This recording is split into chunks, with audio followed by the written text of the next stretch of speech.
But the first step, and this is where I want to go today, the first step for us to be successful is we need to be willing to make room.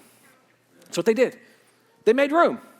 They looked around, and it would have been easy for them to carry their friend there and kind of look at it and go, oh, there's a big crowd. It's going to be awkward and uncomfortable and weird. And, we can't really get in. Excuse me. Nope, no one's moving. Like, they could have did that, but they didn't.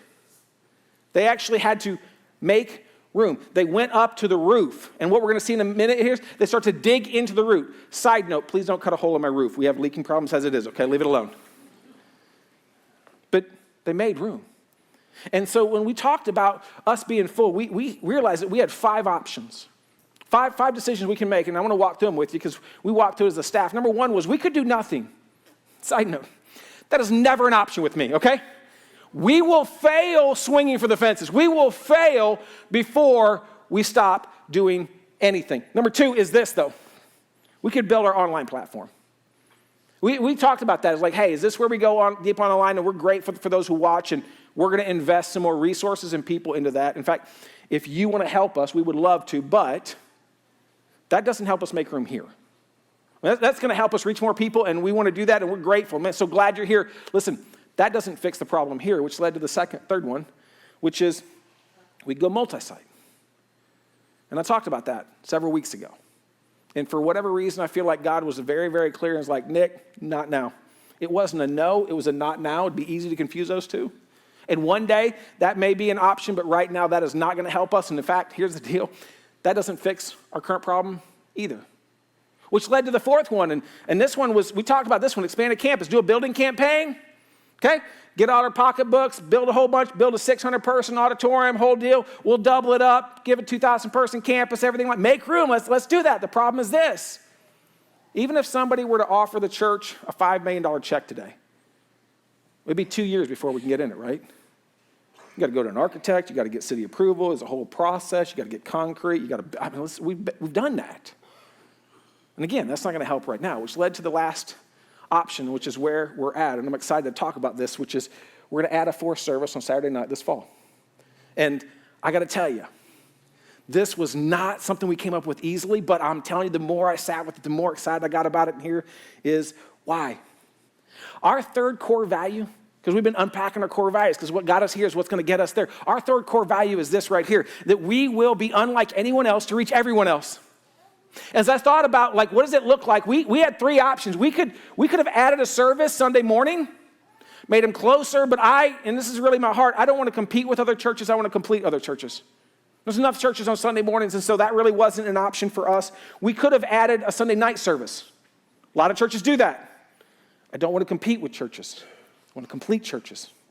And to my knowledge, there is no church that is doing a Saturday night experience. Now, if you know of one, wait till after the next service so I can say that the 3rd service, okay? So just wait and tell me later, all right?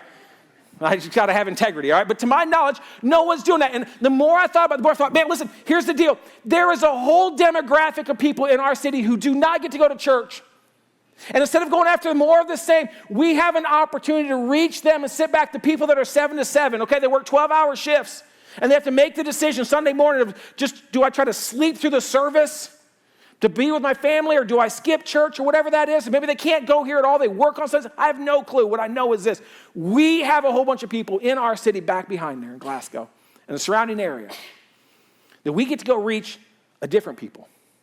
That we get to go be a different kind of church to reach a different kind of people. And we're not going to be competing with more people on Sunday morning. No, we're going to be completing the church because we want to be unlike anyone else to reach everyone else. And the more I thought about that, Saturday night service just fires me up. And we're going to be able to reach so many more people who are far from God, who feel like maybe they can't come on a Sunday morning for whatever reason, who we get to make it easy for everyone. And so that's really kind of where we're at. That's what's next for us. But that doesn't tell us how we're going to do it. I mean, listen, the rest of the story is so engaging to me. In fact, it goes on. Mark 2, verse 4 says this. Since they could not get him to Jesus because of the crowd, they made an opening in the roof above Jesus by, and here's the thing, digging through it, and then lowered the mat the man was lying on. I love this story. You talk about spiritually aggressive. I want you to imagine for a second here. Jesus is teaching, right? He's got a captive crowd. It's packed. He's teaching. In an area like this, probably not quite this big. It was a house, but probably a big house. And they're all talking, and Jesus is teaching. He's quoting Leviticus or Numbers or whatever he's talking from. And all of a sudden, a little bit of dust starts to come through the floor. All of a sudden, you start to hear some rumblings. All of a sudden, it's like, who's up on the ceiling? You know, and Jesus is talking, but he's distracted. He's talking, but he's distracted. And at one point, I don't know where it was. I would have loved to have been there. At some point, I just got to believe something falls, okay? Like something falls, and it's like there's a head peeking right through the hole, okay? And the owner is thinking, you're paying for that. That's what I think he's thinking, okay? Like, that's my roof. And they still did it. They took their friend. Don't miss this. This had to be so hard. They didn't have Ubers back then, all right?